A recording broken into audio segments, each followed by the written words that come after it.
தமிழ் சினிமாவில் முதன்மை நடிகர்களாக திகழ்ந்தவர்கள் எம்ஜிஆர் மற்றும் சிவாஜி. சிவாஜியின் நடிப்பில் பல சூப்பர் ஹிட் படங்கள் வெளியாகி அவருக்கு ஏகப்பட்ட விருதுகளும் பதக்கங்களும் கிடச்சிச்சு.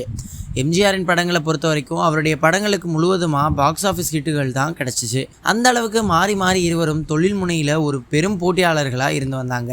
அது மட்டும் இல்லாமல் சிவாஜி எம்ஜிஆர் இவர்களுக்கு என தனியாக கலைஞர்கள் பணியாற்றி வந்தாங்க.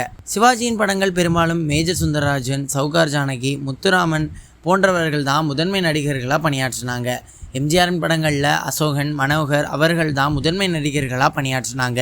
அதுபோல் கதாநாயகிகளில் ஜெயலலிதா, சரோஜாதேவி ஆகிய இருவரும் எம்ஜிஆர் படங்கள் மற்றும் சவுகார் ஜானகி, சாவித்ரி, பத்மினி, சிவாஜி படங்கள்லையும் நடிச்சிட்டு வந்தாங்க.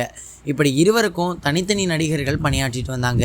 இந்த நிலையில் சிவாஜி நடித்த ஒரு படத்தில் அவரின் பெயரை கதாநாயகிகளின் பெயர்களுக்கு பிறகு டைட்டில் கார்டில் போடப்பட்டிருந்த தகவல் தான் இப்போது வைரலாகி வருது.